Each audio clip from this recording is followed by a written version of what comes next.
ഇല്ലല്ലോ,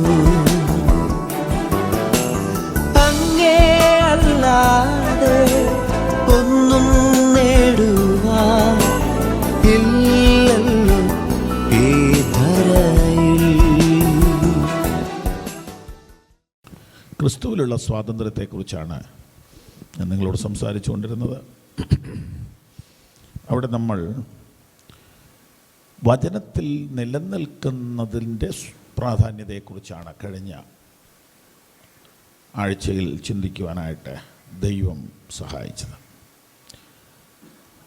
യോഹന്നാൻ 8:31 തന്നിൽ വിശ്വസിച്ച യഹൂദന്മാരോട് യേശു, എൻ്റെ വചനത്തിൽ നിലനിൽക്കുന്നു എങ്കിൽ നിങ്ങൾ വാസ്തവമായി എൻ്റെ ശിഷ്യന്മാരായി സത്യം അറിയുകയും സത്യം നിങ്ങളെ സ്വതന്ത്രന്മാരാക്കുകയും ചെയ്യും. കർത്താവിൻ്റെ അത്ഭുതങ്ങൾ അവരെ കർത്താവിലേക്ക് അടുപ്പിച്ചു. അങ്ങനെ അവർക്ക് വിശ്വാസമുണ്ടായി. അങ്ങനെ അവർ വിശ്വാസികളായി. അതേ തുടർന്ന് കർത്താവ് അവരെ പഠിപ്പിക്കാൻ ശ്രമിച്ചു. എൻ്റെ അത്ഭുതങ്ങൾ മാത്രമല്ല, എൻ്റെ വചനങ്ങളും നിങ്ങൾക്ക് ആവശ്യമാണ്. എൻ്റെ അത്ഭുതങ്ങൾ നിങ്ങളെ സ്വർഗത്തിലേക്ക് കൊണ്ടുപോവുകയില്ല, എൻ്റെ വചനങ്ങൾ മാത്രമേ നിങ്ങളെ സ്വർഗത്തിലേക്ക് കൊണ്ടുപോവുകയുള്ളൂ. അതുകൊണ്ട് നിങ്ങൾ എൻ്റെ വചനത്തിൽ നിലനിൽക്കണം. വചനത്തിൽ നിലനിൽക്കുന്നതിൻ്റെ പടികൾ നമ്മൾ കാണുകയായിരുന്നു. ഒന്നാമത് വചനം കേൾക്കണം, രണ്ടാമത് വചനം ഗ്രഹിക്കണം, മൂന്നാമത് വചനം വിശ്വസിക്കണം, നാലാമത് വചനം പ്രായോഗിക ജീവിതത്തിലേക്ക് പകർത്തണം, അപ്ലൈ ചെയ്യണം. വചനത്തെ വായിക്കാത്ത ആളുകൾ വലിയൊരു ഭൂരിപക്ഷമുണ്ട്. പിന്നെ ഒരു ചെറിയ ഗ്രൂപ്പ് വചനം വായിക്കുന്നവരുണ്ട്. അതിൽ തന്നെ ഒരു ഗ്രൂപ്പ് വായിക്കുന്നെങ്കിലും ഗ്രഹിക്കുന്നില്ല. മരണ വീട്ടിലെ വായന പോലെ. ഗ്രഹിക്കുന്നവരിൽ ഒരു ഭൂരിപക്ഷം, ഒരു ഗ്രൂപ്പ് അത് വിശ്വസിക്കുന്നില്ല. വിശ്വസിക്കുന്നവരിൽ ഒരു ഗ്രൂപ്പ് അത് പ്രായോഗികമാക്കുന്നില്ല. വചനം കേൾക്കുക, വചനം ഗ്രഹിക്കുക, വചനം വിശ്വസിക്കുക, വചനം പ്രായോഗികമാക്കുക.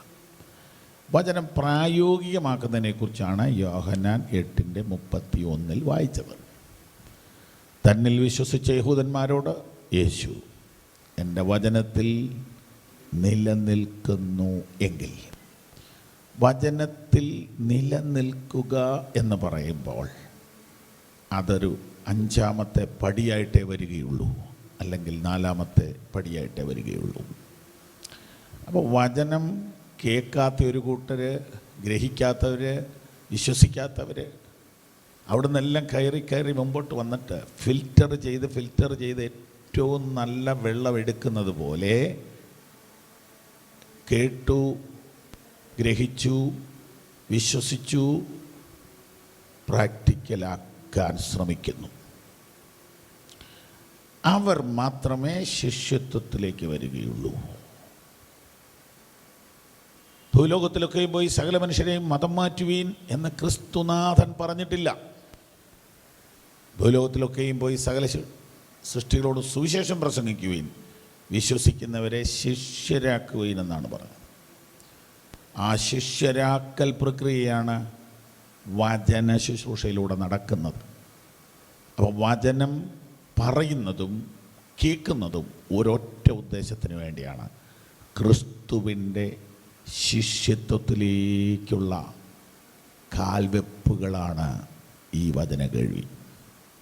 ഇവിടെ ലഭിച്ച സൗഖ്യവും ലഭിക്കാൻ പോകുന്ന സൗഖ്യവും അത്ഭുതകരമാണ്, അവർണ്ണനീയമാണ്, അതിശക്തമാണ്.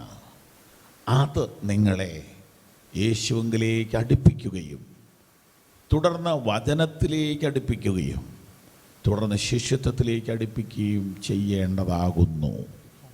അങ്ങനെയാണെങ്കിൽ വചനത്തിലേക്ക് നമുക്ക് പോകാം.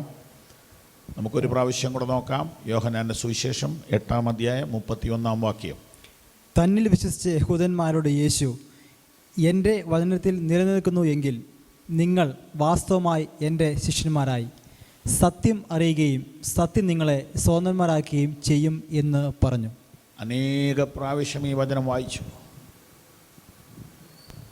ഇന്ന് നമ്മൾ അവിടെ നിന്ന് നേരെ ലൂക്കോസിൻ്റെ സുവിശേഷം 14-ാം അധ്യായം 25-ാം വാക്യത്തിലേക്ക് പോവുകയാണ്. എന്തിനു വേണ്ടി പോകുന്നു എന്ന് ചോദിച്ചാൽ ശിഷ്യത്വത്തെക്കുറിച്ച് പഠിക്കാൻ. കാരണം അവിടെ നമ്മളിപ്പോൾ കണ്ടതാണ്. കഴിഞ്ഞ ദിവസങ്ങളിൽ ഈ മീറ്റിങ്ങിൽ പങ്കെടുത്തവർക്ക് മനസ്സിലാവും, പെട്ടെന്ന് പുതുതായിട്ട് വന്നവർക്ക് ഇച്ചിരി സംശയം വരും. ആ വാക്യത്തിൽ നിങ്ങൾ കേട്ടില്ലെങ്കിൽ ഒന്നുകൂടെ കേട്ടുകൊള്ളുക. എൻ്റെ വചനത്തിൽ നിലനിൽക്കുന്നുവെങ്കിൽ നിങ്ങൾ വാസ്തവമായി എൻ്റെ ശിഷ്യന്മാർ ആയി. അപ്പം ഞാനും നിങ്ങളും കർത്താവിൻ്റെ ശിഷ്യത്വത്തിലേക്ക് വരണമെന്ന് കർത്താവ് ആഗ്രഹിക്കുന്നു. അതിന് നിങ്ങളുടെ ജീവിതത്തിൽ അത്യാവശ്യമായി വേണ്ടത് വചനത്തിൻ്റെ തിരിച്ചറിവാണ്. വചനത്തിൻ്റെ തിരിച്ചറിവാണ്. ബൈബിൾ ലോകത്തിലെ ഏറ്റവും കൂടുതൽ വിൽക്കപ്പെടുന്ന ഗ്രന്ഥം ഏത് എന്ന് നിങ്ങൾ തന്നെ ചെറുപ്പക്കാരൊക്കെ ഒന്ന് സെർച്ച് ചെയ്തു. കാർൽ മാർക്സിൻ്റെ മൂലധനമാണോ?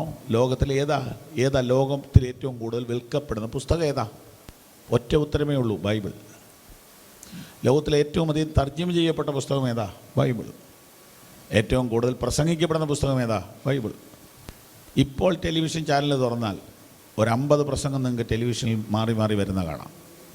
അപ്പോൾ ഈ വചനം ശ്രദ്ധിക്കുന്ന കുറച്ച് പേരുണ്ട്, ഗ്രഹിക്കുന്ന കുറച്ച് പേരുണ്ട്, അത് പ്രായോഗിക ജീവിതത്തിലാക്കുന്ന തീരെ കുറച്ച് പേരുണ്ട്. അവരാണ് യഥാർത്ഥത്തിൽ ദൈവമക്കൾ.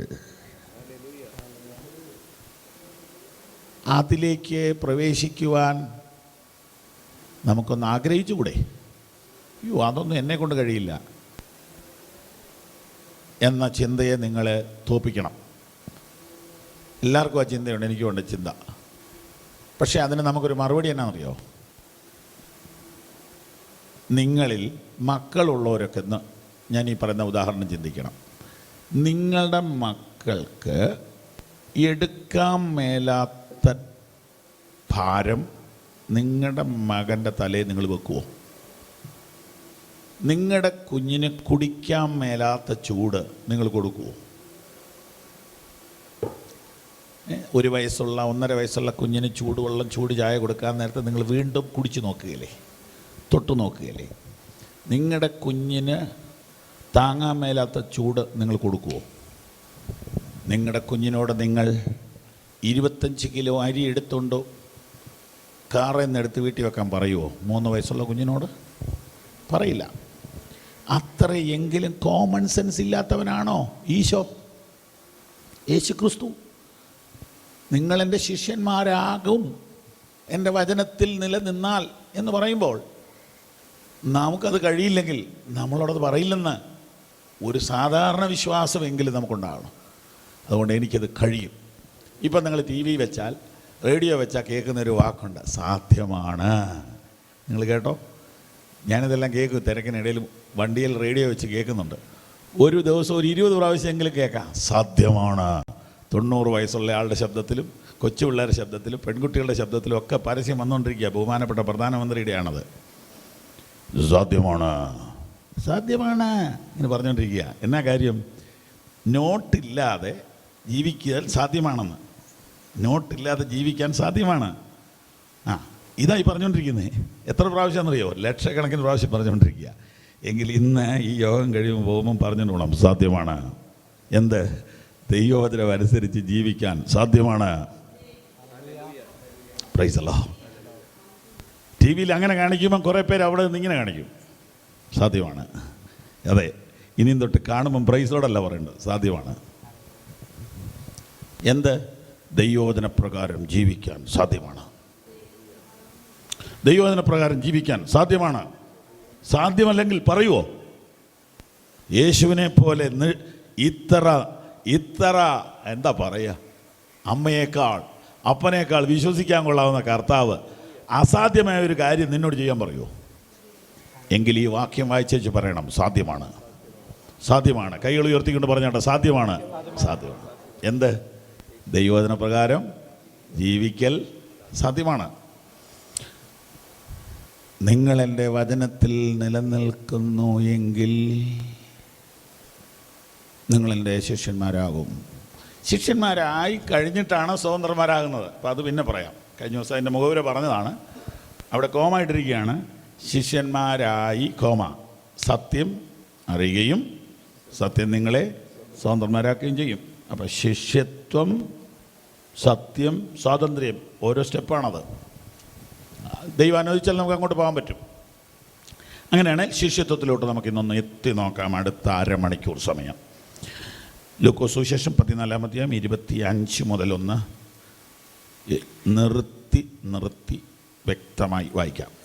ഏറിയ പുരുഷാരം അവനോടുകൂടെ പോകുമ്പോൾ അവൻ തിരിഞ്ഞ് അവരോട് പറഞ്ഞത്, എൻ്റെ അടുക്കൽ വരികയും അപ്പനെയും അമ്മയെയും ഭാര്യയെയും മക്കളെയും സഹോദരന്മാരെയും സഹോദരികളെയും സ്വന്തം ജീവനെയും കൂടെ പകയ്ക്കാതിരിക്കുകയും ചെയ്യുന്നവന് എൻ്റെ ശിഷ്യനായിരിക്കാൻ കഴിയുകയില്ല. തൻ്റെ ക്രൂശ് എടുത്തുകൊണ്ട് എൻ്റെ പിന്നാലെ വരാത്തവനും എൻ്റെ ശിഷ്യനായിരിക്കാൻ കഴിയുകയില്ല.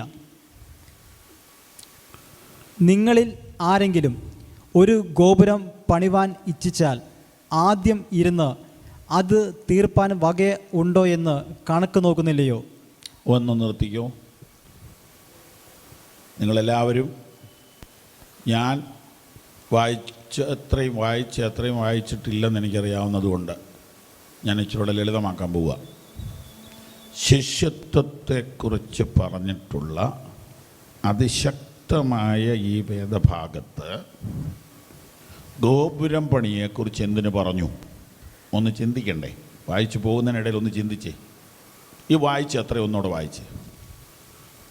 ഏറിയ പുരുഷാരം അവനോടുകൂടെ പോകുമ്പോൾ അവൻ തിരിഞ്ഞ് അവരോട് പറഞ്ഞത്, എൻ്റെ അടുക്കൽ വരികയും അപ്പനെയും അമ്മയെയും ഭാര്യയെയും മക്കളെയും സഹോദരന്മാരെയും സഹോദരികളെയും സ്വന്തം ജീവനെയും കൂടെ പകയ്ക്കാതിരിക്കുകയും ചെയ്യുന്നവന് എൻ്റെ ശിഷ്യന്മാരായിരിക്കാൻ കഴിയുകയില്ല.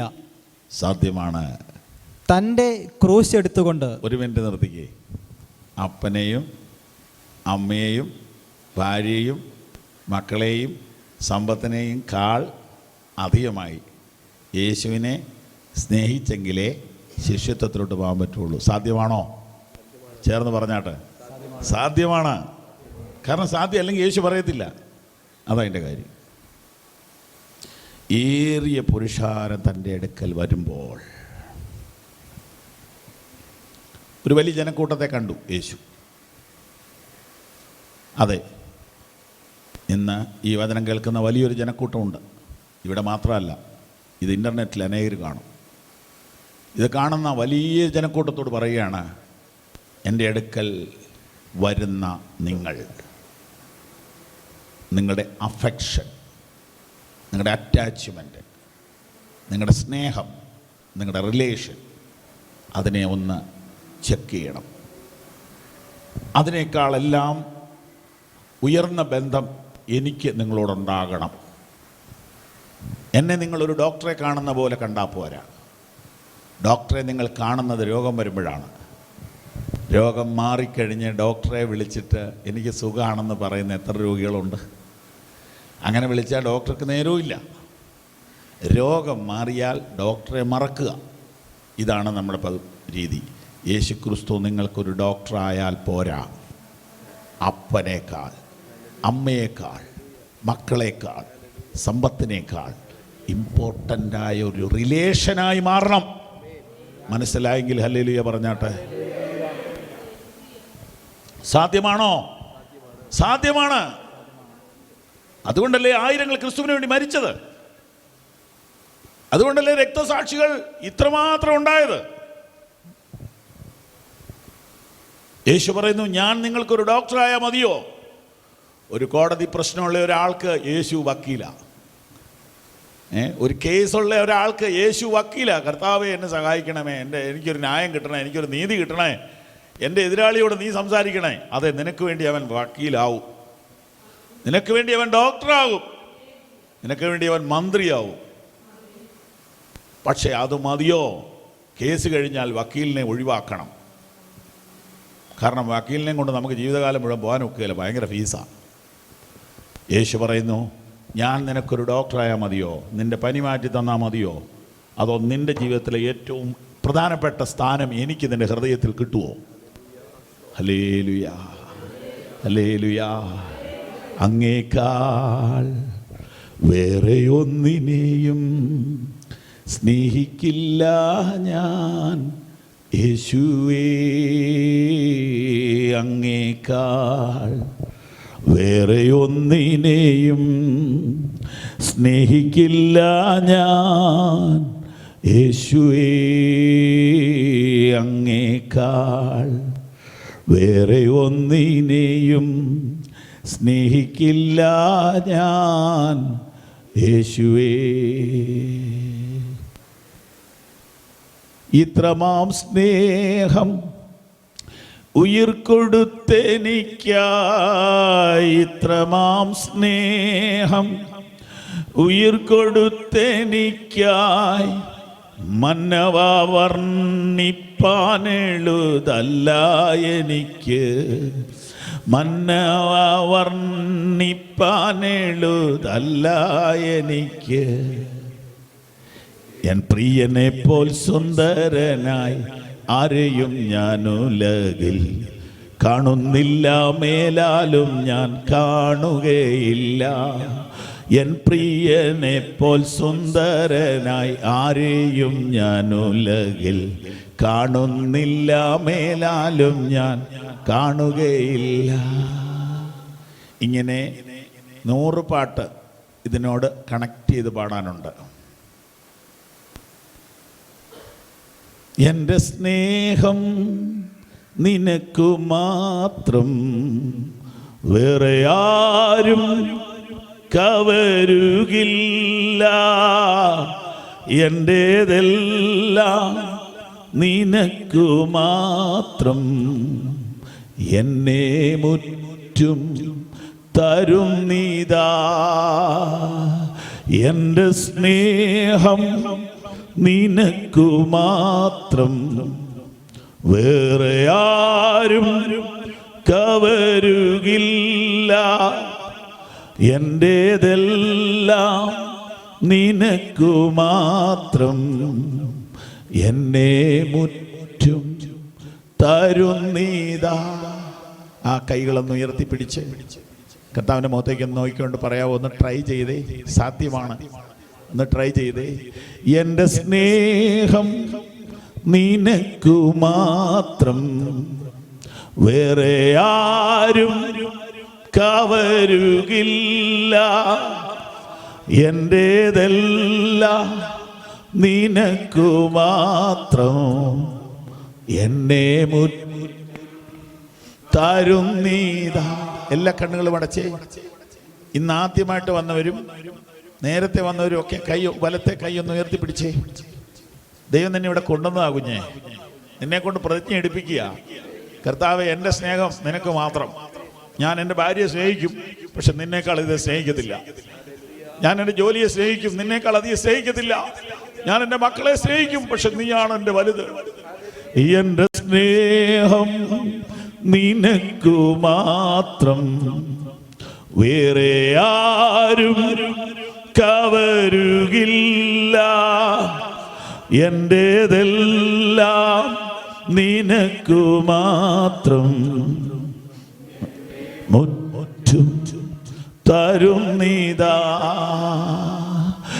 എൻ്റെ സ്നേഹം നിനക്കു മാത്രം, വേറെ ആരും കവരുകില്ല.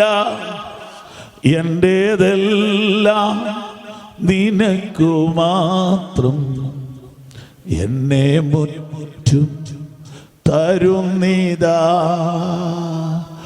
എന്നെ മുറ്റും തരുന്നീതാ. ഹല്ലേലൂയ.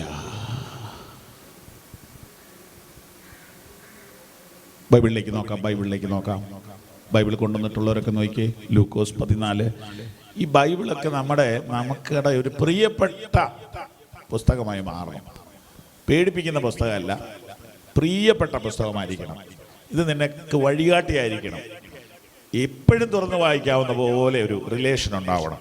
ലൂക്കോസ് 14:25. ഏറിയ പുരുഷാരം, ഒരു വലിയ ജനക്കൂട്ടം കർത്താവിൻ്റെ അടുക്ക് വരുമ്പോൾ കർത്താവ് തിരിഞ്ഞു. ആൾക്കൂട്ടം വരുന്ന അവനോട് പുറകോട്ട് തിരിഞ്ഞിട്ട്, എൻ്റെ അടുക്ക് വരുന്നത് നല്ലതാണ്, പക്ഷേ നിങ്ങൾക്കുള്ള എല്ലാറ്റിനേക്കാളും അധികം എന്നെ സ്നേഹിക്കാൻ നിങ്ങൾക്ക് പറ്റുമോ? പറ്റുന്നില്ലെങ്കിൽ നിങ്ങൾക്ക് എൻ്റെ കൂടെയുള്ള യാത്ര അധികം കാലം പറ്റത്തില്ല എന്നാണ് പറഞ്ഞു വരുന്നത്. മനസ്സിലായല്ലോ? അങ്ങനെ അല്ലാത്തവൻ എൻ്റെ ശിഷ്യനായിരിക്കാൻ കഴിയത്തില്ല. അപ്പം എൻ്റെ ഇടയ്ക്ക് വന്ന് ഒരു രോഗസൗഖ്യം മേടിക്കാൻ കഴിയത്തില്ലെന്നാണോ പറഞ്ഞേ? അല്ല, ശിഷ്യനാവാൻ പറ്റത്തില്ലെന്നാണ് പറഞ്ഞത്.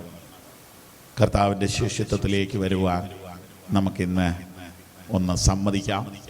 നമുക്കതിനായിട്ട് പ്രതിജ്ഞ എടുക്കാം. ഈ ലോകത്തിലെല്ലാറ്റിനേക്കാളും വലുത് കർത്താവുമായിട്ടൊരു ബന്ധമാണ് എന്ന് നമുക്ക് തിരിച്ചറിയാം. നിങ്ങൾക്ക് യേശുക്രിസ്തുവുമായി ഒരു റിലേഷൻ ഉണ്ടാകുന്നത് ഒരു വലിയ കാര്യമായിട്ട് കാണണം. കർത്താവായ യേശുക്രിസ്തുവുമായി നിങ്ങൾക്കൊരു റിലേഷൻ ഉണ്ടാകുകയാണ്. വെട്ടിമുറിച്ചാൽ മുറിയാത്തൊരു ബന്ധമുണ്ടാകുക, അതാണ് ശിഷ്യത്വം. കഴിയുകയില്ല. തൻ്റെ ക്രൂശ് എടുത്തുകൊണ്ട് എന്ന് പറഞ്ഞാൽ നിന്ദയുടെയും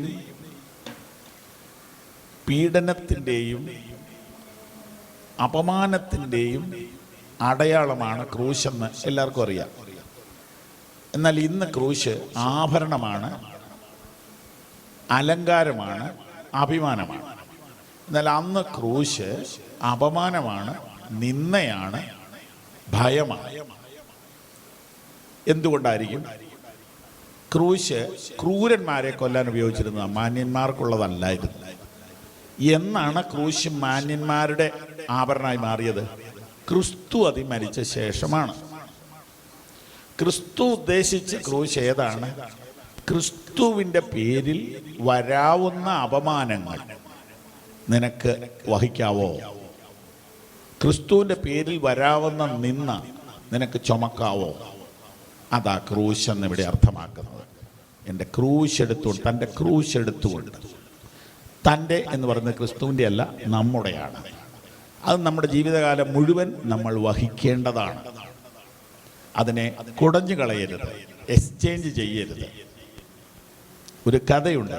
ഒരു മനുഷ്യൻ സ്വപ്നത്തിൽ കർത്താവിനോട് വളരെ ഭാരവും ദുഃഖവുമായിട്ട് കടുത്ത മനോവേദനയോടുകൂടെ പ്രാർത്ഥിച്ചുറങ്ങുമ്പോൾ രാത്രിയിൽ കാണുന്നത്, അദ്ദേഹം കർത്താവിൻ്റെ അടുക്ക് ചെന്നിട്ട് അദ്ദേഹത്തിൻ്റെ വലിയ കുരിശ് എക്സ്ചേഞ്ച് ചെയ്യാൻ ചോദിക്കുക. കർത്താവേ, അവർക്കും ഇവർക്കും ഒക്കെ കൊടുത്തിരിക്കുന്ന ചെറിയ കുരിശാണല്ലോ, എൻ്റെ ഇത് ഭയങ്കര വെയിറ്റാണ്, പ്ലീസ് ലോഡ് ഇതൊന്ന് മാറ്റിത്താ. കർത്താവ് കൂളായിട്ട് പറഞ്ഞു, നിനക്ക് അവിടെ ഇരിക്കുന്ന ഏതുവേണേലും എടുത്തുകൊണ്ട് പോകാലോ. വേറെ കുറേ ചെറുതുണ്ട്, നീളം കുറഞ്ഞതുണ്ട്, വണ്ണം കൂടിയതുണ്ട്, വണ്ണം കുറഞ്ഞതുണ്ട്, നിനക്ക് ഇഷ്ടമുള്ള എടുത്തോളാം. അവൻ നല്ല നീളം കുറഞ്ഞൊരു സാധനം എടുത്ത് സമാധാനമായിട്ട് പോവുകയാണേ. മറ്റേ വലുതവിടെ വെച്ചേച്ചു. കുറച്ച് നേരം ചെന്നപ്പോൾ ആദ്യത്തിൻ്റെ ഇരട്ടി കനമാണ്.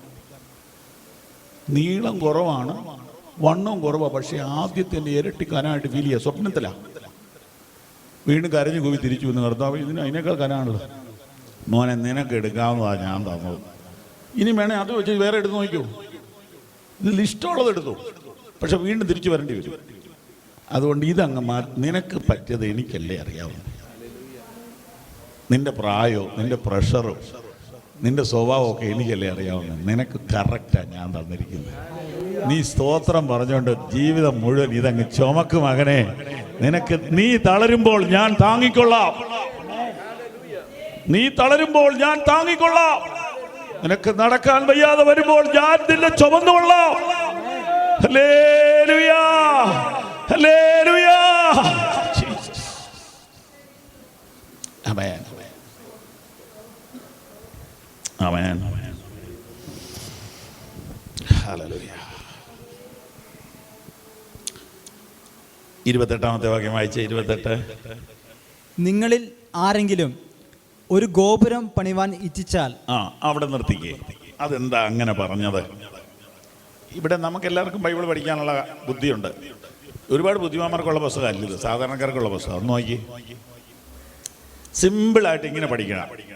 ശിഷ്യത്വവും ഗോപുരവും പണിയുമായിട്ട് എന്തോ ബന്ധമുണ്ട്. ഉണ്ട്. ശിഷ്യത്വവും ഗോപുരം പണിയുമായിട്ട് എന്തോ ബന്ധമുണ്ട്. നിങ്ങളിൽ ആരെങ്കിലും ഒരു ഗോപുരം പണിയാൻ ഇച്ഛിച്ചാൽ. ഗോപുരം പണിയുക എന്ന് പറഞ്ഞാൽ എന്താ? ഗോപുരത്തിൻ്റെ ഉപയോഗം എന്താണെന്ന് ആദ്യം പഠിക്കണം. ഗോപുരം ഒരിക്കലും താമസിക്കാനുള്ള സ്ഥലമല്ല, അലങ്കാരത്തിനുള്ള സ്ഥലമല്ല. അതിനകത്ത് ബാത്റൂമൊന്നുമില്ല, അതിനകത്ത് ബെഡ്റൂമില്ല, അതിനകത്ത് കിച്ചണില്ല. അത് ഒരു പട്ടണത്തിൻ്റെ കവാടത്തിങ്കൽ മറ്റെല്ലാ കെട്ടിടങ്ങളെക്കാളും ഒരു 3-4 ഇരട്ടി പൊക്കത്തിൽ പണിയുന്ന ഒരു സ്തൂപം പോലെയുള്ള ബിൽഡിംഗാണ്. അതിൻ്റെ ഏറ്റവും മുകളിൽ ഒരാൾക്ക് ഇരിക്കാനുള്ള സ്ഥലമുണ്ട്. വേറെ അതിനകത്ത് കിടക്കാനും പിടിക്കാനൊന്നും സ്ഥലമൊന്നുമില്ല. എന്തിനാണ് അവിടെ ഇരിക്കുന്നത്? ഒരു ലിഫ്റ്റേലോ ഗോവണിയേലോ കയറി മുകളിൽ ചെല്ലുക. അവിടെ ഇരുന്നിട്ട് ആ പട്ടണം മുഴുവൻ കാണണം.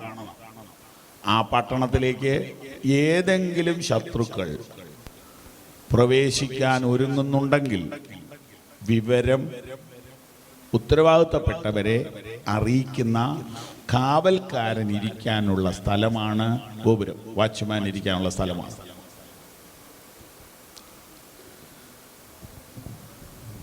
നിങ്ങളിൽ ആരെങ്കിലും ഒരു ഗോപുരം പണിയാൻ ഇച്ഛിച്ചാൽ. അപ്പൊ ഗോപുരം പണി.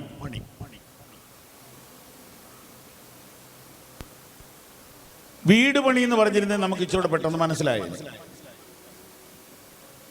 വീട് പണിയും ഗോപുരവുമായിട്ട് എന്തെങ്കിലും ബന്ധമുണ്ടോ? ഉണ്ട്. 3 ബന്ധം പറയാം. 1, വീട് പണിയുന്ന മേസ്തിരി തന്നെയാണ് ഗോപുരവും പണിയുന്നത്, പണിക്കാരും ഒന്ന് തന്നെ. 2, വീട് പണിയുന്ന ടൂൾസ് തന്നെയാണ് ഗോപുരം പണിക്ക് ഉപയോഗിക്കുന്നത്. മുഴക്കോലും കൊലശ്ശേരും കൊട്ടോടിയും അല്ലെ ചുറ്റികയും മറ്റും ടൂൾസ് എല്ലാം സെയിമാണ്. 3, മെറ്റീരിയൽസ് സെയിമാണ്. സിമന്റ്, കട്ട, കമ്പി, മണല്, വെള്ളം. അപ്പൊ പണിക്കാർ സെയിമാണ്, ടൂൾസ് അത് തന്നെയാണ്, മെറ്റീരിയൽസ് അത് തന്നെയാണ്. വീട് പണിക്കും ഗോപുരം പണിക്കും വ്യത്യാസം എന്താ? വീട് കിടക്കാനുള്ളതാണ്, ഗോപുരം കിടക്കാനുള്ളതല്ല. വീടിന് പൊക്കക്കുറവാണ്, ഗോപുരത്തിന് പൊക്ക കൂടുതലാണ്. അതിപ്രധാനപ്പെട്ട വ്യത്യാസം എന്നെ ഞെട്ടിപ്പിച്ചത് ഞാൻ നിങ്ങളോട് പറയാം. നിങ്ങൾ 3 മുറിയുള്ളൊരു വീട് പണിയാൻ തുടങ്ങി, പെട്ടെന്ന് നോട്ട് പിൻവലിച്ചു. നിങ്ങളൊരു 5 ലക്ഷം രൂപ കറൻസി എടുത്ത് വെച്ചിട്ടുണ്ടായിരുന്നു. പിന്നെ ഒരു 5 കൂടി എടുക്കാനായിരുന്നു. എല്ലാം കുഴപ്പത്തിലായി. കറൻസി ആരും മേടിക്കുകയില്ല, സിമന്റ് കടയിലും മേടിക്കുകയില്ല. അപ്പോൾ പിന്നെ ഇത് കൊണ്ടുവന്ന് ബാങ്കിലിട്ടിട്ട് കാർഡ് വഴി വേണം മേടിക്കാൻ. ഇച്ചിരൂടെ കാശ് എടുക്കാനിരുന്ന ഒന്നും നടന്നില്ല. നിങ്ങൾ എന്ത് ചെയ്യും? നിങ്ങൾ ചെയ്യാൻ പോണത് ഇതാണ്. 3 മുറി എന്നുള്ളത് തൽക്കാലം ഡ്രോപ്പ് ചെയ്തിട്ട് 1 മുറി ഫിനിഷ് ചെയ്യും. കാരണം വാടക വീട്ടിൽ നിന്ന് ഇറക്കി വിടും. 1 മുറിയും ഒരു ബാത്റൂമും ഫിനിഷ് ചെയ്ത് അങ്ങോട്ട് കയറും. എന്തിനാ ഈ ഉദാഹരണം പറഞ്ഞത്? വീട് കംപ്ലീറ്റ് ഫിനിഷ് ചെയ്തില്ലെങ്കിലും ഉപയോഗിക്കാം. ഗോപുരം കംപ്ലീറ്റ് ഫിനിഷ് ചെയ്തില്ലെങ്കിൽ നോ യൂസ്. ഇതിൻ്റെ 700 അടി ഉയരം വരെ ഉയർന്നിട്ട് അതിൻ്റെ മുകളിലത്തെ ഇരിപ്പിടം ക്രമപ്പെടുത്തുന്നില്ലെങ്കിൽ 600ാമത്തെ അടി വരെ പൊക്കിയാലും ആ സാധനത്തിന് ഒരു ഉപയോഗമില്ല. ഒരു സ്കെലിറ്റൻ ജീവിതകാലം മുഴുവൻ അവിടെ നിന്ന് പായൽ പിടിച്ച് നിൽക്കത്തേ ഉള്ളൂ. ഇതിനൊരു ഉപയോഗം വരണമെങ്കിൽ ഇത് ഫിനിഷ് ചെയ്യണം. ബൈബിൾ പഠിക്കുന്നവർക്ക് മനസ്സിലായി കാണും. ഞാൻ പറയാം, ക്രിസ്തീയ ജീവിതത്തിന് എന്തെങ്കിലും അർത്ഥം വേണമെങ്കിൽ ഫിനിഷ് ചെയ്യണം. നിങ്ങൾ ദൈവരാജ്യത്തിലെത്തിയില്ലെങ്കിൽ ഈ പാട്ട് പാടിയതെല്ലാം വെറുതെയായി. ഒരു 80 വയസ്സാവുമ്പം ചത്തുപോകാനാണെങ്കിൽ ഇവിടെ എന്തിനീ പ്രാർത്ഥനയ്ക്ക് വരുന്ന എല്ലാവരും ചത്തോളും സമയമാകുമ്പോൾ 80 85 വല്ല മരുന്നൊക്കെ കഴിച്ച 2 കൊല്ലം നീട്ടിയെടുക്കാം. എന്തൊക്കെ കിട്ടിയാലും ഇനി എത്രയുണ്ട് ഇവിടെ ഇരിക്കുന്നവർക്കൊക്കെ. അപ്പൊ ഇതിനൊരു നല്ല ഫിനിഷിംഗ് ഇല്ലെങ്കിൽ ക്രിസ്തീയ ജീവിതം കൊണ്ട് ഒരു പ്രയോജനമില്ല. ഒരു വീടാണെങ്കിൽ ഒരു മുറി പണിതിട്ട് നിങ്ങൾക്ക് ഉപയോഗിക്കാം. ഒരു ഗോപുരമാണെങ്കിൽ ഉപയോഗിക്കാനേ പറ്റില്ല. അത് അവസാനത്തോളം പണി തീർക്കുന്നില്ലെങ്കിൽ ഗോപുര ഉപയോഗമല്ല. നോക്കിയ വാക്യം, ഇപ്പൊ വായിച്ച വാക്യം ഒന്നുകൂടെ നോക്കി. നിങ്ങളിൽ ആരെങ്കിലും ഒരു ഗോപുരം പണിയുവാൻ ആഗ്രഹിച്ചാൽ ആദ്യം എന്ത് ചെയ്യും? തീർക്കാൻ പറ്റുമോ? തീർക്കാൻ പറ്റുന്നില്ലെങ്കിൽ ഗോപുരത്തിന് ഉപയോഗമില്ല. അപ്പൊ ഗോപുരത്തിന്റെ ഏറ്റവും ഇമ്പോർട്ടന്റ് ആയ ഘടകം തീർക്കുക എന്നുള്ള ഫിനിഷിംഗ് ആണ്. 8 മുറിയുള്ള വീടിന് അടിസ്ഥാനം ഇട്ടു, 2 മുറി കൊണ്ട് തൽക്കാലം കയറി താമസിച്ചോ, കുഴപ്പമൊന്നുമില്ല. പക്ഷെ ഗോപുരമാണെങ്കിൽ അത് തീർക്കണം. അതിന്റെ ഏറ്റവും ടോപ്പിലെ ഉപയോഗമുള്ളൂ. ഇന്നത്തെ പത്രത്തിൽ ഇന്ത്യയിലെ ഏറ്റവും വലിയ ക്ഷേത്രത്തിന്റെ പണി ആരംഭിക്കുന്ന പടം കിടപ്പുണ്ട്. 700 അടി ഉയരം, 700 നില ബിൽഡിംഗ് ആണത്. നിങ്ങളൊരു വീട് പണിയുകയാണെങ്കിൽ നിങ്ങളുടെ സൗകര്യം അനുസരിച്ച് നിങ്ങൾക്കത് അവസാനിപ്പിക്കാം. പക്ഷെ ഗോപുരം നിങ്ങളുടെ സൗകര്യം അനുസരിച്ച് അവസാനിപ്പിക്കാൻ ഒക്കുകയില്ല. ഗോപുരത്തിന് ലിമിറ്റഡ് പൊക്കമുണ്ട്. ആ പൊക്കം വരെ പണിതില്ല ഒരു പ്രയോജനമില്ല. താഴെയൊക്കെ കാണുന്ന മലകളെക്കാളും കെട്ടിടങ്ങളെക്കാളും മുകളിലില്ലെങ്കിൽ എന്തിനാത് പണിയുന്നേ? മനസ്സിലായായിരുന്നോ? നിങ്ങളുടെ പരിസരത്തുള്ള മലകളെക്കാളും കെട്ടിടങ്ങളെക്കാളും മുകളിൽ എത്തുന്നില്ലെങ്കിൽ ഗോപുരത്തിന് എന്താ ഉപയോഗം? ഗോപുരത്തിന്റെ ഉപയോഗം എല്ലാറ്റിനും മുകളിലെത്തണ്ടേ? ക്രിസ്തീയ ജീവിതത്തിന്റെ ഉപയോഗം എന്താ ഒന്ന് പറയാവോ? ആയുർവേദ മരുന്നിന് പകരമാണോ ക്രിസ്തീയ ജീവിതം? മെഡിക്കൽ കോളേജിന് പകരമാണോ ക്രിസ്തീയ ജീവിതം? ഒരിക്കലുമല്ല. ഈ ലോകവും അതിന്റെ മോഹവും ഒഴിഞ്ഞു പോകും. ദൈവേഷ്ടം ചെയ്യുന്നവനോ എന്നേക്കും ജീവിക്കും. കർത്താവ് സൗഖ്യം നാളെയും തരും, ഇന്നും തരും, എന്നും തരും. പക്ഷെ അതിനേക്കാൾ വലിയൊരു കാര്യം നിനക്ക് തരാനാണ് യേശു നിന്നെ വിളിച്ചത്. കൈകൾ ഉയർത്തി, കൈകൾ ഉയർത്തി ഹല്ലേലൂയ പറഞ്ഞാട്ട്. അപ്പം ശിഷ്യത്വം ഗോപുരമണിയായിട്ട് ബന്ധമുണ്ട് എന്ന് പറഞ്ഞാൽ അപ്പനേക്കാളും അമ്മയെക്കാളും യേശുവിനെ സ്നേഹിച്ച് ഇഷ്ടമില്ലാത്ത കുരിശ് ചുമന്ന്, ഇഷ്ടമുള്ളതിനെ ഒഴിവാക്കി ഇഷ്ടമില്ലാത്തതിനെ ചുമന്ന് യേശുവിന്റെ പുറകെ പോവുക. ഇതാണ് ശിഷ്യത്വം. ഇന്നത്തെ വാക്യത്തിന്റെ അർത്ഥം ഒന്നുകൂടെ പറയുകയാണ്. ഇഷ്ടമുള്ളതിനെ അകറ്റി. ഇഷ്ടമുള്ളത് എന്തൊക്കെയാ? അപ്പൻ, അമ്മ, ഭാര്യ, മക്കൾ, സമ്പത്ത്. ഇതിനെ ഒരു ഇച്ചിരി മാറ്റിയിട്ട് യേശുവിനെ മുമ്പിൽ കയറ്റി. ഇഷ്ടമുള്ളതിനെ അകറ്റിയിട്ട് യേശുവിനെ അവിടെ കയറ്റി വെച്ചു. എന്നിട്ട് ഇഷ്ടമില്ലാത്ത കുരിശ് ജീവിതകാലം മുഴുവൻ ചുമന്ന് അക്കരെ എത്തുന്നതാണ് ക്രിസ്തീയ ജീവിതം. ഓക്കെ, ഇതിന് ഒരു തുടക്കം കൊണ്ട് ഗുണമില്ല. വേദപുസ്തകം പഠിക്കുകയല്ലേ? വാക്യം 28 ഒരു തുടക്കമാ. തുടക്കം, ഒരു തുടക്കം. നിങ്ങൾ കേരളത്തിലൂടെ യാത്ര ചെയ്യുമ്പോൾ ഇച്ചിരി ഒന്ന് ശ്രദ്ധിച്ച് ഇറങ്ങി, വണ്ടിയെ പോയാൽ പറ്റത്തില്ല, നോക്കണം. അവിടെ ഇവിടങ്ങളിൽ പായല് പിടിച്ച് കിടക്കുന്ന കെട്ടിടങ്ങൾ എത്ര എണ്ണം ഉണ്ടെന്നറിയാം. അതിൻ്റെ ശിലാസ്ഥാപനത്തിന് പടക്കം പൊട്ടിച്ച് ആനയെ കൊണ്ടൊന്ന് ചെണ്ട കൊട്ടി നടത്തിയതാണ്. പക്ഷെ ഫിനിഷ് ചെയ്തില്ല. ഒരു തുടക്കം നല്ലതാണെങ്കിലും തുടക്കം കൊണ്ടൊന്നും നടക്കത്തില്ല. ക്രിസ്തീയ ജീവിതത്തിന് ഒരു നല്ല തുടക്കം വേണം. നല്ല പാട്ട്, നല്ല പ്രാർത്ഥന, നല്ല സാക്ഷ്യം. പക്ഷെ അവസാനത്തോളം സഹിച്ചു നിൽക്കുന്നവൻ രക്ഷിക്കപ്പെടും. ഇതൊരു വലിയ യാത്രയുടെ ആരംഭമാണ്. നിത്യജീവനിലേക്കുള്ള ഒരു യാത്രയ്ക്കായി നിങ്ങൾ വന്നിരിക്കുന്നു. ഒരു ഗോപുരം പണിയാൻ തുടങ്ങിയാൽ,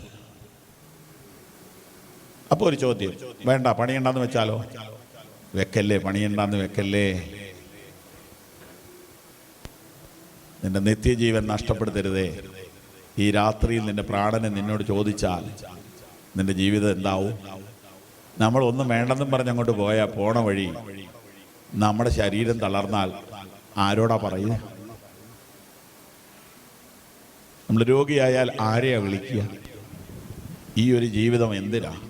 സൃഷ്ടാവിനെ ഓർക്കാനല്ലേ, കർത്താവിനെ ആരാധിക്കാനല്ലേ? അതുകൊണ്ട് കണ്ണുമടച്ച് അവനെ ഒന്ന് വിശ്വസിച്ചേ, കണ്ണുമടച്ച് അവനെ ഒന്ന് സ്നേഹിച്ചേ. കർത്താവെ, നിന്നേക്കാൾ അധികം ഒന്നിനെ സ്നേഹിപ്പാൻ എനിക്കിടവരരുതേ എന്ന് ഇന്നത്തെ രാവിലെ നമുക്ക് പ്രതിജ്ഞ എടുക്കാം.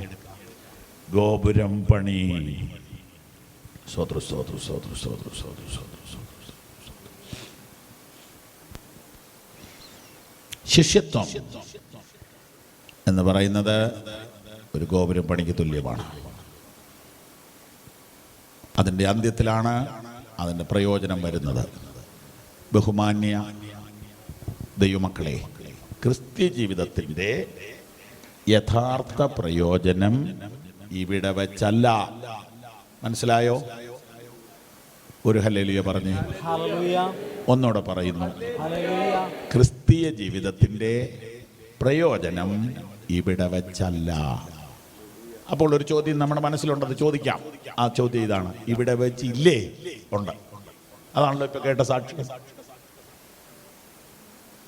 ക്രിസ്തീയ ജീവിതത്തിന്റെ പ്രയോജനം ഇവിടെ വെച്ചല്ല, അവിടെ വെച്ചാണ്, നിത്യതയിലാണ്.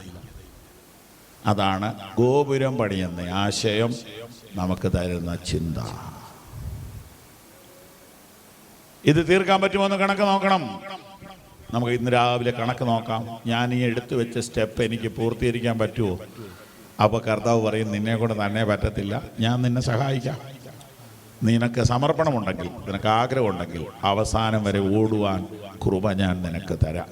കാലുകൾക്ക് ബലം തരാം, കണ്ണുകൾക്ക് കാഴ്ച തരാം, ഹൃദയത്തിനകത്ത് ധൈര്യം തരാം, നിന്റെ മുമ്പിലുള്ള തടസ്സങ്ങളെ എല്ലാം ഞാൻ മാറ്റിത്തരാം. സൗഖ്യം വേണ്ടപ്പോൾ സൗഖ്യം തരാം, ആലോചന വേണ്ടപ്പോൾ ആലോചന തരാം, ബലം വേണ്ട സമയത്ത് ബലം തരാം. കൈ നീട്ടി പിടിക്കേണ്ട സമയം വരുമ്പോൾ ഞാൻ പിടിച്ചോളാം. മുങ്ങിപ്പോകാതെ നിന്നെ ഞാൻ അവസാനം വരെ നടത്താം. കുരിശെടുത്തൻ യേശുവിനെ അനുഗമിക്കും ഞാനന്ത്യം വരെ. കുരിശെടുത്തൻ യേശുവിനെ അനുഗമിക്കും ഞാനന്ത്യം വരെ. കർത്താവെ, അങ്ങയെ സ്നേഹിപ്പാൻ, അങ്ങേ മാത്രം സ്നേഹിപ്പാൻ, മറ്റുള്ള എല്ലാറ്റിലും അധികം അങ്ങയെ സ്നേഹിപ്പാൻ ഞാൻ ആഗ്രഹിക്കുന്നു. അങ്ങനെ ഒരു സമർപ്പണത്തിനായിട്ട് എനിക്ക് കൊതിയുണ്ട്. നാണിക്കാതെ കർത്താവിൻ്റെ മുഖത്തേക്ക് നോക്കിയിട്ട് പറഞ്ഞേ, കർത്താവെ, അങ്ങയെ സ്നേഹിപ്പാൻ, അങ്ങയേക്കാൾ മറ്റൊന്നിനെയും സ്നേഹിക്കാതെ എല്ലാറ്റിലും അധികമായി അങ്ങയെ സ്നേഹിപ്പാൻ അങ്ങ് എനിക്ക് അനുവദിച്ചിട്ടുള്ള ക്രൂശ് സന്തോഷത്തോടെ ചുമക്കാൻ ഇതാ എന്നെ ഞാൻ സമർപ്പിക്കുന്നുവെന്ന് കർത്താവിനോട് എത്ര പേര് പറയും? കർത്താവിന് നിന്നെ സൗഖ്യമാക്കാൻ ഒരു സെക്കൻഡ് മതി. അവൻ സൗഖ്യമാക്കിയാൽ ആത്യന്തികമാണ്. കർത്താവിന് നിന്റെ കുരിശിന്റെ വെയിറ്റ് കുറയ്ക്കാൻ ഒരു പ്രയാസമില്ല, നിന്റെ ഭാരം കുറയ്ക്കാൻ ഒരു പ്രയാസമില്ല. കർത്താവിൻ്റെ അടുക്കൽ എക്സ്ചേഞ്ചിന് പോകണ്ട, മറ്റാരുമായിട്ട് കമ്പയർ ചെയ്യരുത്. കർത്താവെ, എനിക്കിത് വഹിക്കാനുള്ള കൃപ തരണമേ എന്ന് ദൈവത്തോട് പറ. കൃപ തരാൻ യേശു അടുത്ത് വന്ന് നിൽക്കുക, ബലപ്പെടുത്തുവാൻ യേശു അടുത്ത് വന്ന് നിൽക്കുക. Oh Jesus. ആ വരികൾ ചേർന്ന് പാടാമോ? കുരിശെടുത്തൻ യേശുവിനെ അനുഗമിക്കും ഞാനന്ത്യം വരെ. കുരിശെടുത്തൻ യേശുവിനെ അനുഗമിക്കും ഞാനന്ത്യം വരെ. പ്രിയ കർത്താവേ, അങ്ങയുടെ വചനത്തെ ഞങ്ങൾ ധ്യാനിച്ചു. അവിടുത്തെ വചനത്തിൽ നിലനിൽക്കുമ്പോൾ അങ്ങയുടെ ശിഷ്യത്വത്തിലേക്ക് ഞങ്ങൾ വരും. വചനം കേട്ട് ഗ്രഹിച്ച് വിശ്വസിച്ച് അനുസരിച്ച് ശിഷ്യത്വത്തിലേക്ക് പുരോഗമിപ്പാൻ കൃപ തരണമേ. കൂട്ടായ്മ അനുഗ്രഹിക്കണമേ. പ്രവർത്തിക്കുന്ന സഹോദരന്മാരെ അനുഗ്രഹിക്കണമേ. സൗഖ്യവും ശാന്തിയും സമാധാനവും പ്രത്യാശയും അവിടുത്തെ